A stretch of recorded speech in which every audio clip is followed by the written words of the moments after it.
I'm Martin Tyler, and you're listening to Harry Symeou.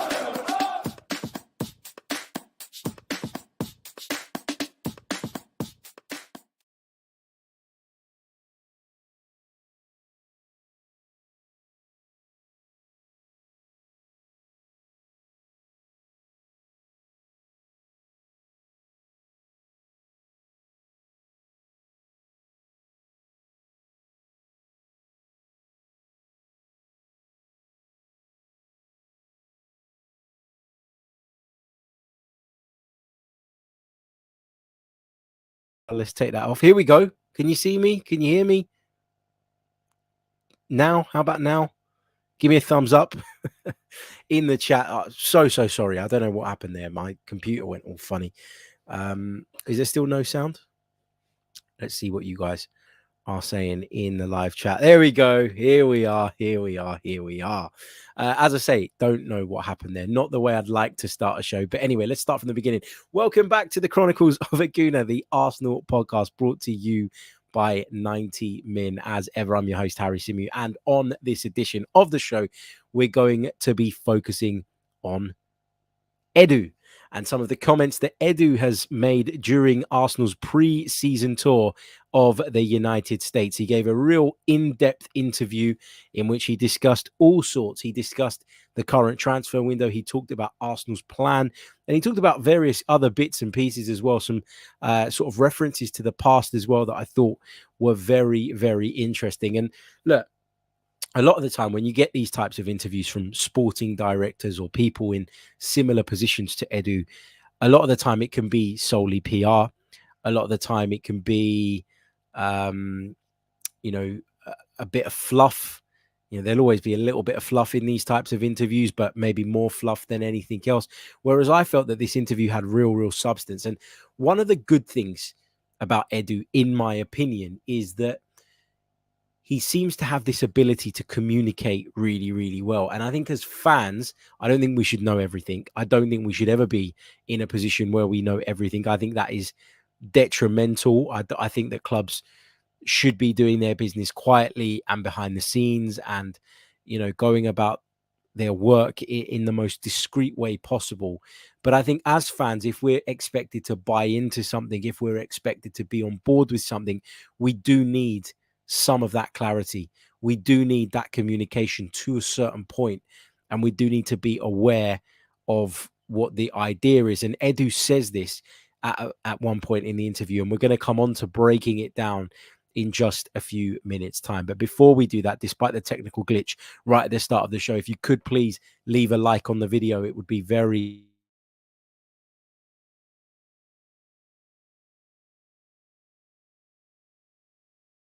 And if you are an audio listener, meaning that you're listening to us via Apple Podcasts or Spotify or any of those lovely platforms, then please do subscribe there and leave us a review.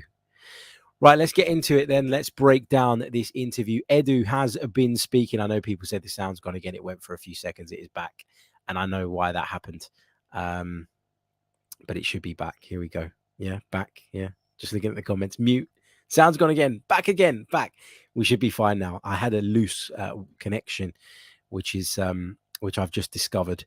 And as I went to put that back in, and then it momentarily lost signal.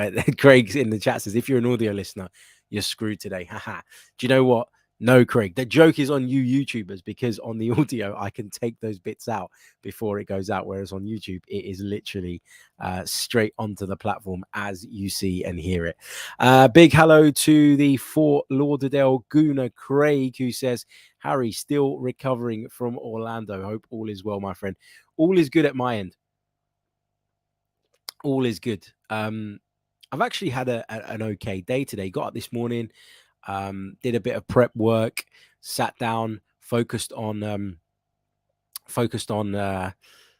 the gas tank this morning, did the show with the guys, great banter as always, great chat, and then had a few meetings to attend, and then I popped out to a local shop to get a few things that I needed, and now I'm back and back to work and probably going to be working quite late into the evening this evening, but all good. Can't complain. I will be on Tom Canton's channel a little bit later on. He's got a really good lineup on that show. I think that's live at 6 p.m. UK time. If it's not too late by the time you watch or listen to this, please do come over and join us on there as well. Okay, right. Look, let's break down this interview. And I can't show you guys the transcript because it is behind the paywall. I've gone with the Athletics version, although you can read the same quotes over on football.london. Some brilliant work done by Kaya Kainak. You can go over there and you can check it out. I've sort of read it first on the Athletics page, and so I'm going to be taking the quotes from there. But if you do want to read it later on, if you do want to go back over it, you can find it on football.london as well. Now, I talked at the top of the show about the need for people to understand the project, the need for people to understand what it is that Arsenal are trying to do in order to then be able to judge it fairly and judge it from a place of knowledge rather than from guessing. You know, sometimes you can guess what someone's intentions are, and then based on your assumptions around their intentions, you can make judgments that aren't necessarily always fair. However, when it comes to Edu, I think he's been very big on the idea of getting out as much as he possibly can to the fans. And I think, you know, he explains with these quotes that I'm about to read you why that is so important to him. He says, it's important people understand, because if you don't understand, it's difficult to support or difficult to judge. He says, we have a strategy, we have ideas, we have a plan. You like it or you don't like it, that's fine. I accept that. But I say a lot, people have to understand what you're going to do. People have to really get the idea, and then let's judge it. And I think that was a really, really good starting point for the piece. I think that was a really good starting point in order to kind of just re-emphasize the point, as I say, that Edu's job, part of Edu's job, part of Edu's remit is to make sure that that communication is there. Part of his job is to make sure that that unity is there, and he can only influence that by making sure that they're transparent as they possibly can be. And again, that's a really, really important point to get into that, right? Because football clubs can't go about airing their business to everybody and anybody at any given point. There has to be a level of secrecy. There has to be a level of confidentiality, is probably a better word. But yeah, I think it's important that the bits that you can share and the ideas, the overall basis of what it is that you're trying to achieve needs to be out there, because it needs understanding before people will get on board with it. And I think that's one of the issues that we've had at Arsenal over the last 2 years. When you think about the way the support is probably still divided in a lot of ways, I'd say now, with the additional clarity that we've been given, and with people starting to be able to see what it is that's happening on the pitch and understanding the evolution there, I think we're starting to see more unity. Still not completely 100%, but I would say that the majority of Arsenal fans right now are behind what is happening at the club. And you could really feel that in the stadium throughout last season. I felt that the atmosphere was much, much better than it had been in previous seasons. And that was largely because of an investment that the fans are feeling again with their team. So Edu was asked about when the club began implementing the current strategy, and he was very blunt and open about this. And I you know, this bit kind of gave me a little bit of confidence in that when I was quite critical of Unai Emery, and when I was quite critical of the direction the club was going at that point, and people were on my back about it and very critical of me as a result, it gives me confidence, or not confidence, but look, let me be honest, it gives me a tiny little bit of satisfaction to know that it wasn't just me that saw it that way. Obviously, the club saw it that way in the end, and hence why they moved Unai Emery on. But I think this reinforces the points that I was making back then. And those points were that there was no direction, there was no structure, there was no identity. And we were moving into, you know, an unknown direction at the end of the day. This is what Edu had to say. He said, with all due respect, the plan started really when we decided to change Unai Emery. That was my first planning, to go to the board, explain to them the reasons that we wanted the change and the reason that we wanted to go in a different direction. The idea behind it was to have a coach with a very clear idea. a very clear plan, very clear structure, how he wants to play. And from that, we could build something together. If you have a coach and it's difficult to read how he plays, which is exactly what I was saying about Unai Emery all the time in terms of system, characteristics, etc., Edu says it makes our life super complicated. And then we make a lot of mistakes on recruitment because we don't really understand, and it's not easy to find the right player for the right system for the right coach. So Edu highlighting the point that with Unai Emery, people within the club were struggling to understand which direction he was taking the team. People were struggling to understand where it was that we were going. And I like the fact that Edu took it upon himself and went, yeah, I think we need change. You know, that gives me confidence that the person in the sporting director role, technical director role, whatever you want to call it, is keeping his ear close to the ground, is understanding of what's going on, and has a football knowledge. You know, you could easily put a businessman there who maybe wouldn't have sensed that what was happening with Unai Emery was wrong until maybe further down the line, in which case more damage could have been done. And the plan wouldn't have started in November 2019. It might have started in February 2020. And then we would be even further behind where we are today. He said we had to really be brave to make that decision in the middle of the season because internal people said to me, wow, we never did that before. And I said, no problem. In Brazil, we do that a lot. Don't worry. He then went on to say, look, of course, I'm joking.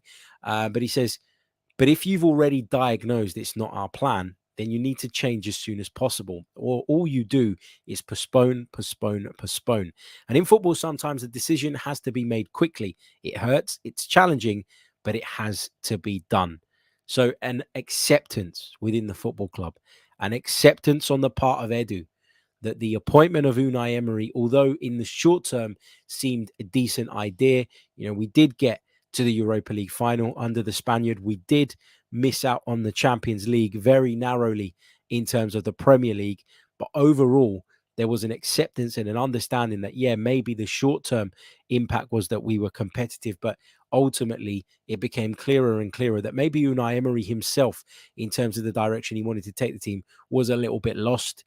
I always say this, though, you know, sometimes I look at Unai Emery and I think, was I a little bit harsh on you with my criticism? Was some of it unfair? Was some of it unjust? I think the criticism was valid, but I don't think he was helped by the club.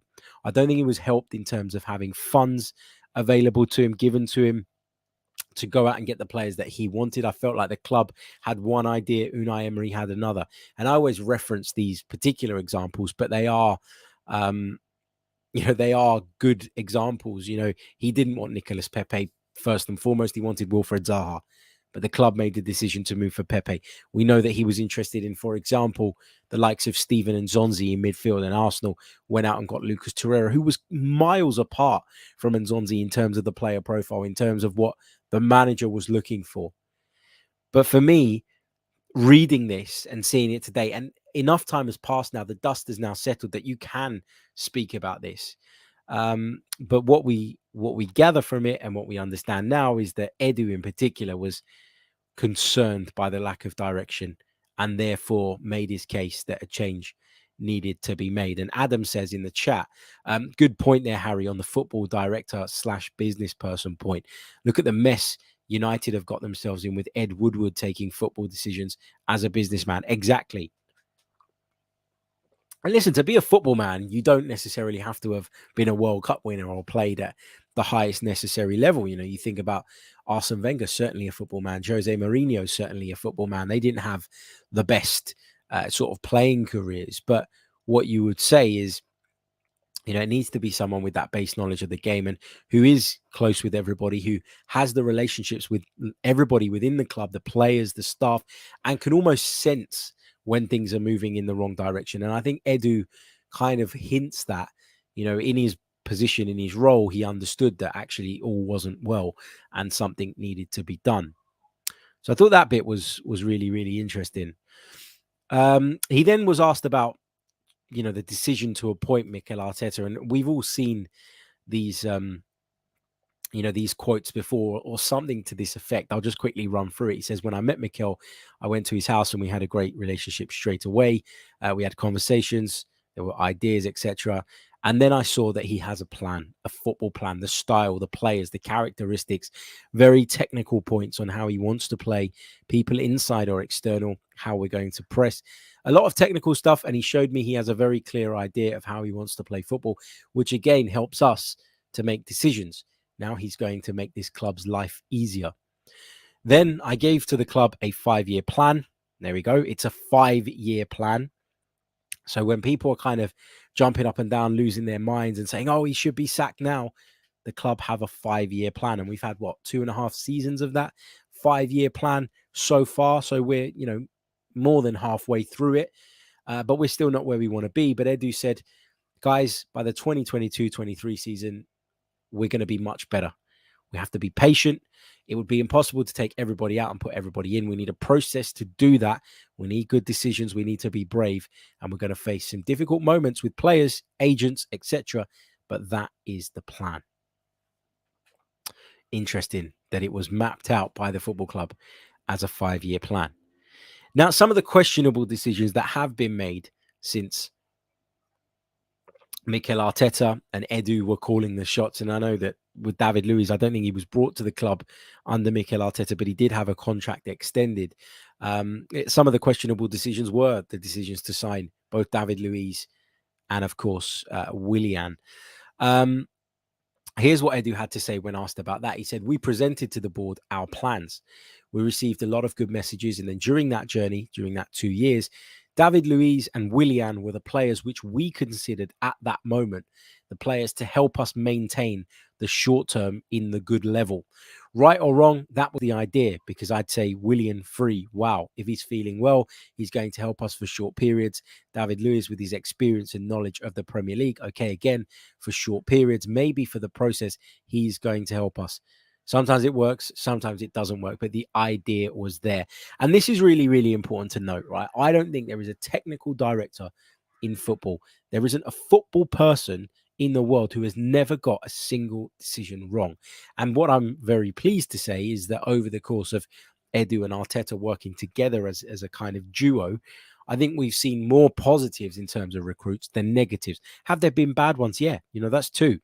The David Luiz one, we really, really struggled, obviously, because, in the second season, we were too reliant on David Luiz. I thought the second season that Mikel was here, I'm talking about, I thought we were too reliant on David Luiz. If you talk about Willian, did it work? No, it didn't. But credit to both Willian and the club here for making sure that didn't rumble on for too long. Runarsson would be a mistake, in my opinion. Pablo Marie, brought in as a squad player, but you could argue that was a mistake. Cedric, I think, has done okay, again, as a squad player. But the point I'm trying to make here is that nobody will have a squeaky clean record when it comes to recruitment. There's not a single football director or manager or coach in the world that has got every single one of those right. And so there will be mistakes, and we have to accept that those mistakes are going to happen from time to time. What we also have to do, though, is ensure that as a football club, we're in the position where those mistakes and the effect of those mistakes can be minimized as best as possible and not hinder us in moving forward in the way that we should be. Eddie was asked about cleaning the squad. Now, there's been a lot made of that, and I think that's one of the bits in which the work has been equally as good as the recruiting. But this doesn't always get the glitz and glamour when being reported on, because nobody really wants to talk about people out. Nobody really wants to talk about the struggles and difficulties, I beg your pardon, that come with that. So what did Edu say on cleaning the squad? He said, me, there are 3 elements which in my role, I have to be really prepared to be strong on the message to the players. And when the squad, he means some of it is not in the best English. So when I'm reading it, it does sound a bit broken.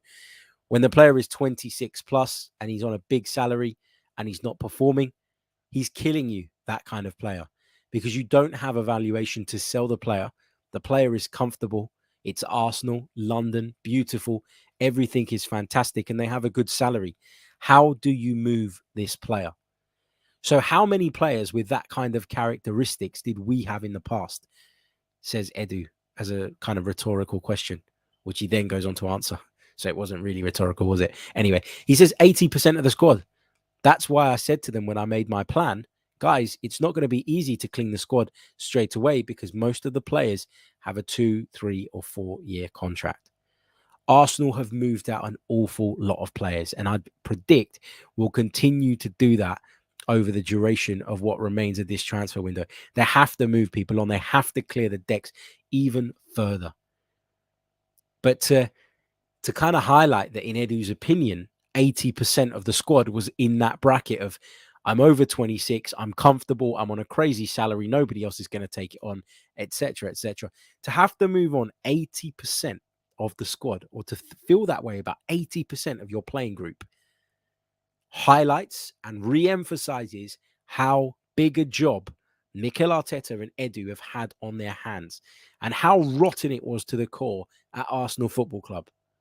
And that's where my patience comes from, the understanding of that, the understanding of the fact that we had so many of these players, so many of these problem characters, if you like, within the club, that, it was always going to take time. And it's why I'm more patient than most in transfer windows. And it's why I've been more patient with Edu and Arteta than most. And let's see where that takes us. So I believe we're moving in the right direction, but there needs to be a bit more patience from the fan base in general. Edu then discussed, obviously, struggling to get fees for departing players. And he said, if you imagine, oh, no problem, this season we're going to expose the player a little bit more and then we'll sell him, then no, that's not realistic.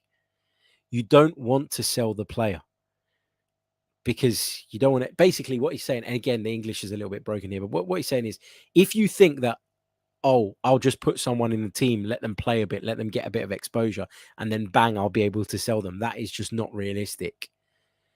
He says you try to avoid one more year with the problem inside the dressing room. They're expensive, not performing. You need to clean it, take it out. Even, I'm sorry, if you have to pay, to leave is better because that guy is sometimes also blocking someone. I know it hurts. I know it's strange when I go to the board and say sometimes it's better to pay a player to leave than maintain them, but I consider that as an investment. Sometimes people say it's expensive, and I say, no, it's an investment. But someone will pay if you sell. He asks the question, will someone pay if you decide to sell these players? And he says, no. If the player is above 26 or 27 and not performing on a big salary, no chance. And he reiterates the point that he made earlier on. He knows that Arsenal have had to pay people to get rid of them. He knows that that was the only way that they could speed up the process of cleaning the squad and making way for the new group. He knew that. And he's obviously been campaigning really hard, at the doors of Mr. Kroenke, senior and junior, to get this done and to make sure that Arsenal were willing to do it. And I really like that, because for me, it's proactive. It's being proactive. That's what I want to see from someone in charge of Arsenal, because this problem was never going to fix itself anytime soon unless we got going and we did become ruthless and we did take on that, that's different mentality that was so desperately lacking. But he does say that, of course, we're not looking to continue that cycle. We're not looking to continue operating that way. But unfortunately, we kind of have to deal with the problems that we've got. And he says, tell me how many players in the squad we have with those negative characteristics today. I can tell you next summer, he says, have a look at the valuation of the players we have, the age of the group that we have, and the salaries that we have today. Now, as part of the plan, we create value in our players.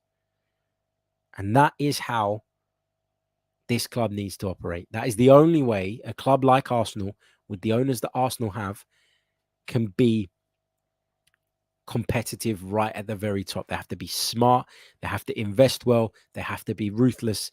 And they have to be sure to get the vast majority of their decisions when it comes to recruitment right. They also need the right environment. They need the right coach. And Arsenal clearly believe that they've got that in Mikel Arteta. But they need to break old cycles and old habits.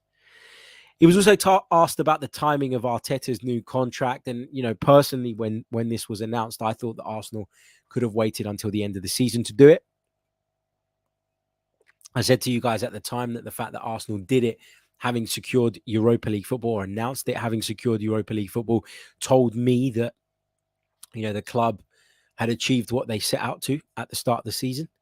And although they didn't go on record as saying it, and Edu was very sort of, careful to ensure he didn't commit in that way, at the start of last season, I think that it was clear that Arsenal had reached their objective and achieved their goal, which was to get back into Europa League.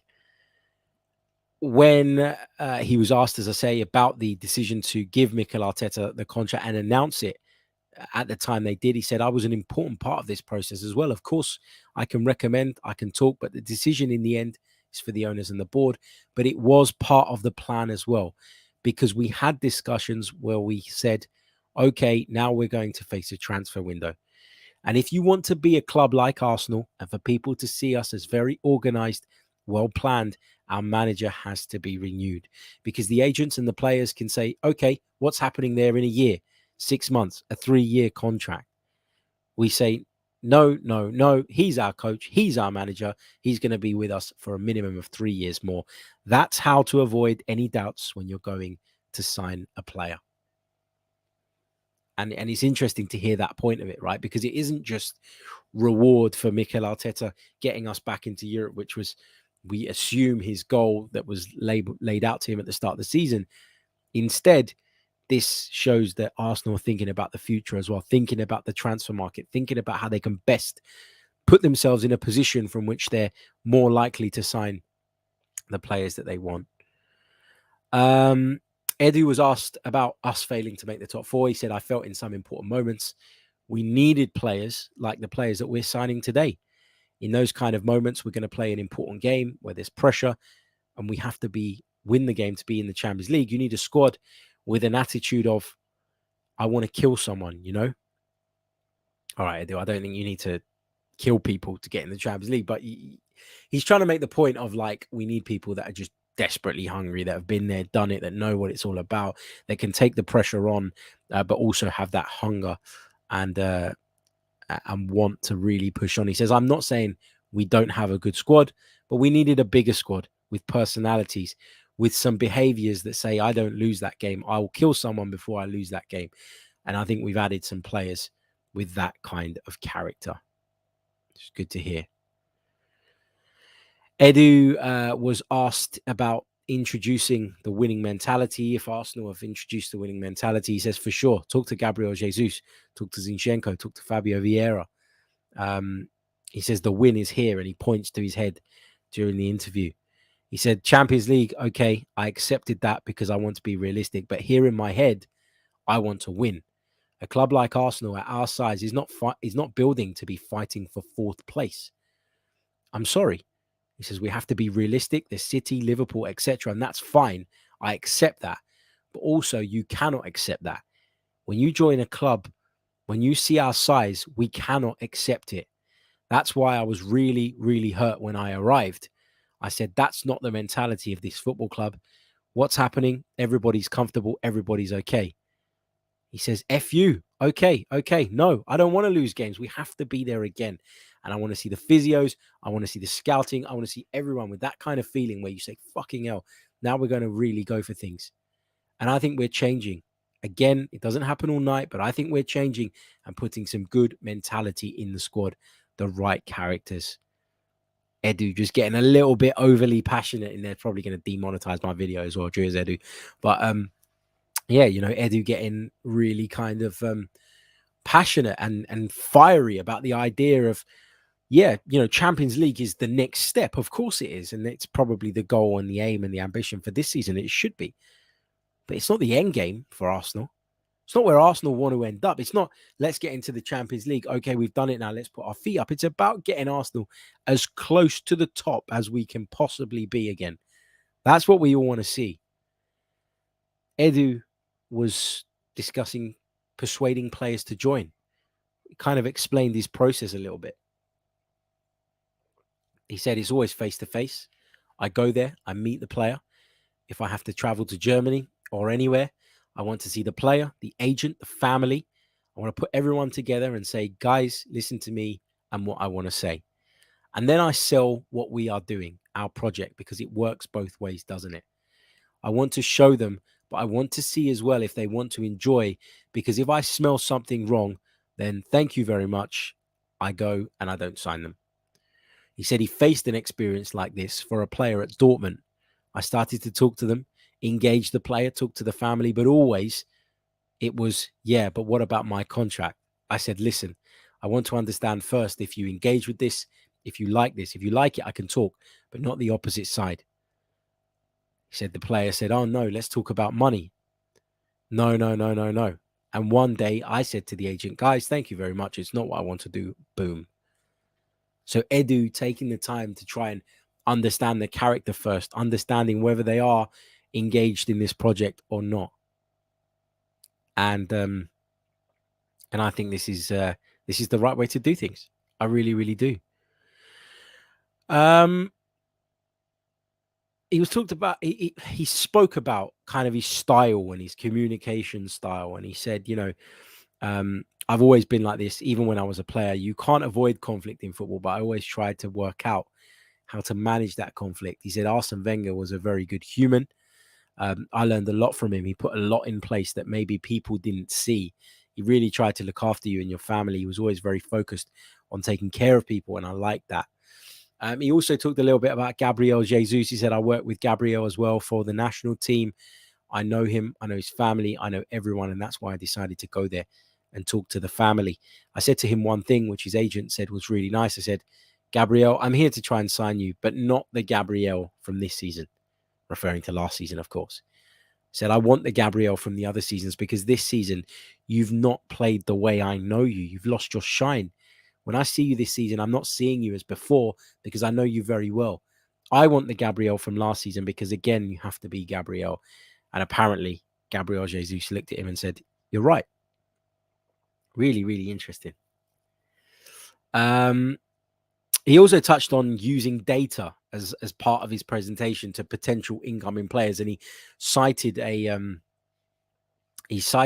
example where he kind of showed evidence to Gabriel Jesus with regards to the team's attacking deficiencies and illustrated how Jesus could plug the gap. He said it's quite clear, if you see where we were last season, the data can show you why we didn't make the top four. I thought that was a really nice bit of the interview, like to know that.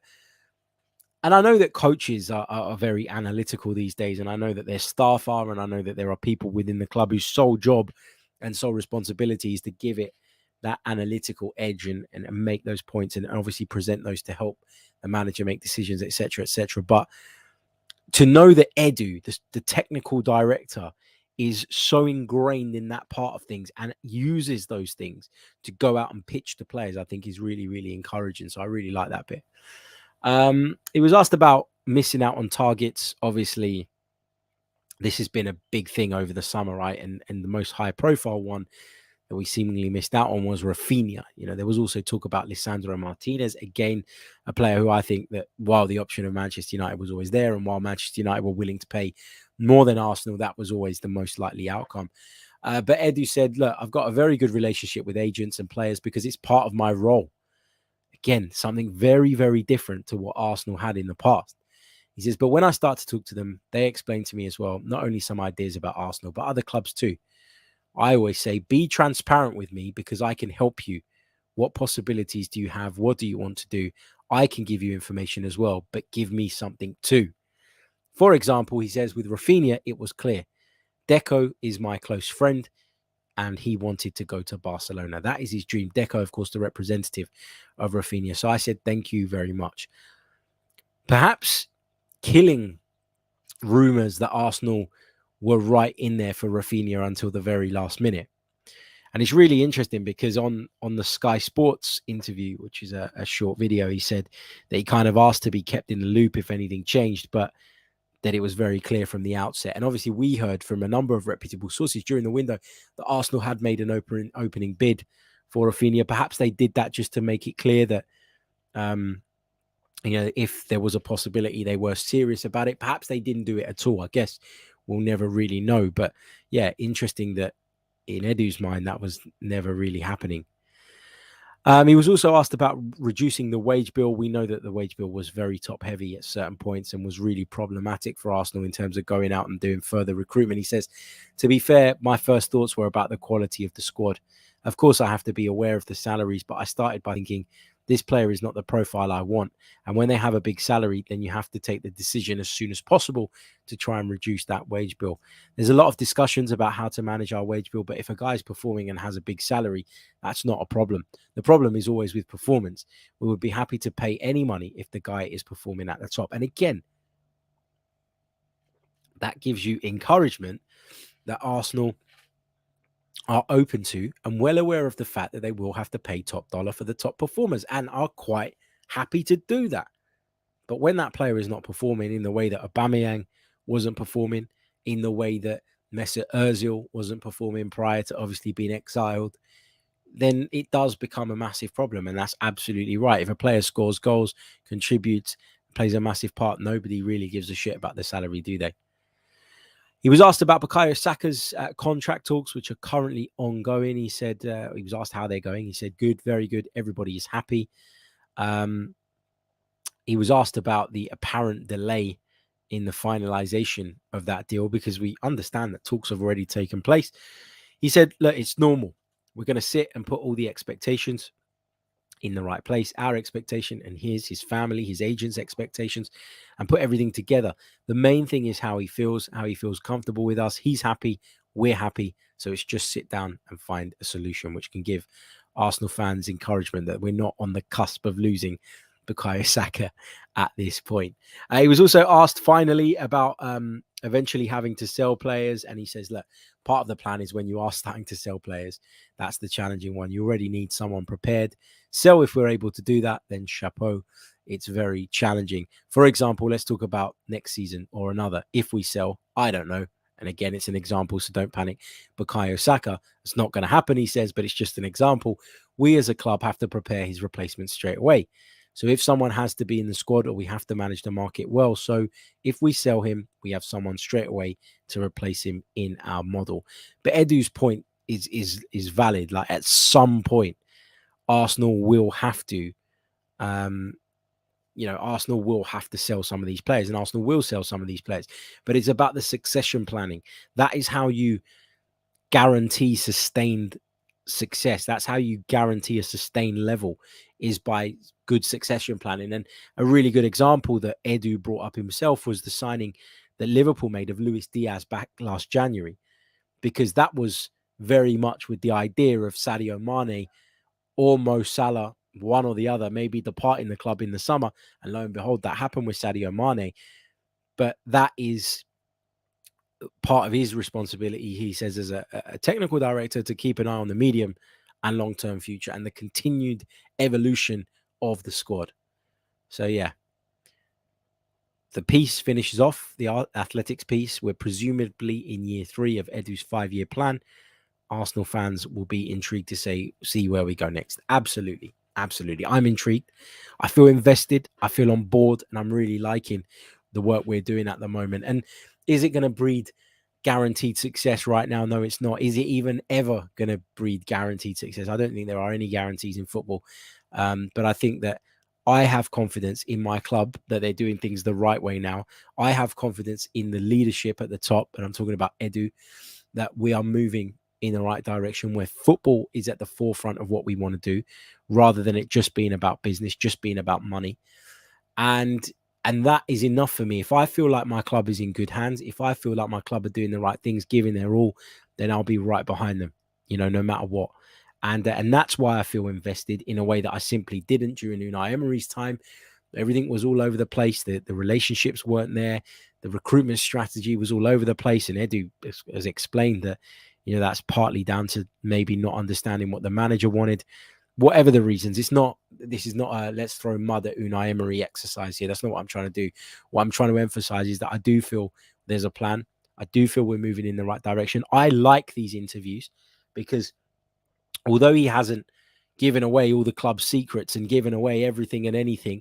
He has given us enough clarity to keep us interested, enough clarity to keep us on board. And that, I think, is what you want as a fan. You want those bits fed to you so that you can stay engaged and invested. But also, a sensible fan understands and recognizes that they can't tell you everything all of the time. But yeah, like, for example, you couldn't really say that about Unai Emery when he was in charge of the club, could you? Like, it would just have been detrimental and not fair as well. It would have been a mess. So I think that this is, beg your pardon, sneezes catching me. I think that this is exactly what we need and want as Arsenal fans, and I'm happy that we're getting it from time to time now. He outlaid what we were looking to do last season at the start of the season. I thought that was helpful in getting us on board and helping us understand what the plan was, what the goal was, even if he didn't say it sort of clearly. And again, he's done that again, sort of leading into the new season a couple of weeks before, which I think is great. So yeah, I know there's a lot of reading of quotes that you might have already read in this episode, but I like to do that as I'm going through it because it helps me process what was said, and then I can give you guys my thoughts, hopefully in the most articulate way possible. So yeah, thank you all, of course, for bearing with me during the duration of that. Look, we're going to do 10 more minutes on this edition of the show. So I want you guys to fill up the chat box with your questions and your thoughts, and I'll take as many of those as I possibly can in that allotted time. Going to take a very short pause, though, before we do that. Hello and welcome back to the Chronicles of a Gooner. Okay, let's go over to the live chat box and see what you guys are saying, what you guys are thinking in response to that Edu interview.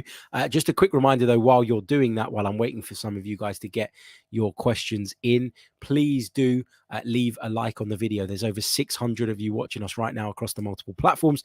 So if we could get the likes up to 300, that would be amazing. Please do. Okay, let's see what you guys are saying. Architectus Duck says fans can now stop lazily analysing Arteta as an experienced manager. He smashed Tuchel 4-0 and 4-2 in the last two meetings. Look, I do think that the inexperienced part has let Mikel Arteta down at points, right? I think it has. I think that's undeniable. And I think it would be completely unfair to say, no, it's never at any point in his Arsenal career so far been an issue. But what I would say is that once you decide and take a decision to embark on such a process, you have to understand that that is going to bite you at some point. And it's weighing up the risk versus the reward. And clearly, Arsenal feel that the upside is far more than the downside. So I don't think we should shy away from saying it or highlighting that it has been a problem. But at the same time, it shouldn't be the basis upon which we judge the process, if you like. Amira says, hi, Harry. Don't think I've seen another club's director of football speak so frequently about transfers like we do. Is it just me, or do you think there's a reason behind it? No complaints, though. I love the transparency. I think it's a bit of PR. I think it is. I think that the club need to do that, as I've kind of already touched on, in order to keep that engagement level as high as it possibly can be between the club and the fans. I think that's imperative. And I think that Edu really hit the nail on the head at the start of the interview when he said, for you to judge something, for you to support something, for you to understand something, you need to know what it is that you're being asked to understand and what it is that you're judging. And if you understand, those things, then obviously you're in a better place and a much more educated place to make those judgments from. Dimitri says, Harry, you should do some content with Rory Jennings. Would be interesting. Rory's a good friend, and I would love to sit down and discuss some of this stuff with Rory. Maybe we can make it happen. Maybe I'll drop him a little message a little bit later on. P. Trim says, Harry, you offered a sober analysis of Edu's interview. We have a bit more clarity about our strategy going forward. As a fan, it sounds sober to me. I'm interested. I beg your pardon, appreciative. Panos says, do you think if we don't sign any more players, this will be enough to cook something up this season? If I'm being honest, I still think we need at least one more. I'd like two. I said that I expected two prior to Zinchenko. We've got one of those two. So in terms of what I expect, I still only expect one more to come in. But I'd quite like to see us bring in two. But I do think we're a little bit hamstrung right now by the players that we can't move out.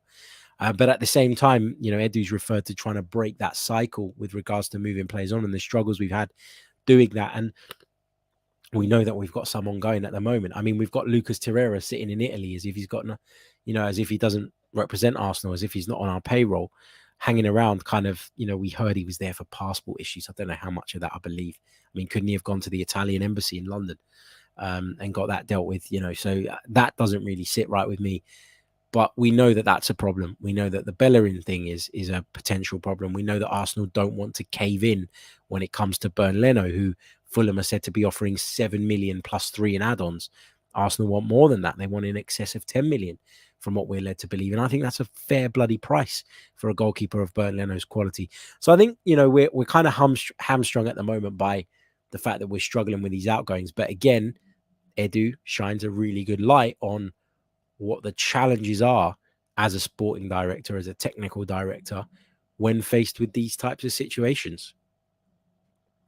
Comdean says, would you take Onana and Paqueta to finish the window? Paqueta would be able to play false nine, letting Gabriel and Nketiah play wide to cover for Saka. I don't really know a lot about Onana, first of all, so I don't really want to kind of give too much of an opinion on that one way or the other, because it would be based purely on what I've read a couple of times. I don't know a lot about the player at all. As for Paqueta, who I've done a little bit more research on and sort of looked into a little bit deeper when those links first emerged, I think it'd be a good addition. But Edu said the other day that although he likes the player, Arsenal are not there at the moment. They haven't, made any approach. So whether that changes between now and the end of the window, I don't know. We'll have to see. Stephen says, are fans going to accept that there is a process after reading this? Well, they won't be. They won't be, because we've got this massive problem in the Arsenal fan base, right? Where people, I think, particularly people who go really big one way or the other, almost don't want to admit that they were wrong. And I don't think that's the way to be in life, right? I was very strong on my opinion about Unai Emery. I believe that I was proved right in the end. And I believe that even more so now, having read the article that's been put out today, having read Edu's comments, that I was justified in thinking I couldn't see a plan. And I was justified in thinking that him and the club were not singing from the same hymn sheet, because Edu has literally just told us that straight out of the horse's mouth. So I think that was justified. But what I can say is that, and I genuinely mean this, is that if Unai Emery did turn it around and we were moving in the right direction, I'd have given him his fair praise for that. And I'd have said, you know what, I was wrong. I think there are a lot of people out there that don't want to admit that Arsenal have improved over the last season and a half. They don't want to admit that despite campaigning so heavily for another manager to come in, that Arteta is starting to do good things, that the club have a plan, that the club have a process. Instead, they will look for every reason to have a go. And this is where I struggle, and where we were talking about the other day about fandom and what it should be and what it means and what it represents and what the role of a supporter is. I am not for a second saying don't be critical. You can be critical. But when you're critical of something or someone you care about, I think you have a responsibility to do it in a respectable way, right? I think that's a given, right? And this could be with family. For example, if I think my brother is doing something stupid, I'll tell him he's doing something stupid. The first time, I'll tell him respectfully. And I'd like to think that he will, even if he doesn't listen to me, take that feedback on board. Even if he doesn't do what I think or do what I say, I'd like to think that he'll take that feedback on board. If he doesn't, and I have to get a little bit harsher in my approach because I really feel passionately and strongly about it because my intentions are in the right place, then I will get a little bit stronger. But again, maintaining respect. And I just think that Arsenal Football Club is something that we all claim to love and care about. Why can't we be respectful towards the club, towards our players, towards the people that are currently in charge of our club? Why can't we be critical, but in the right way? Why can't we be constructive in our criticism?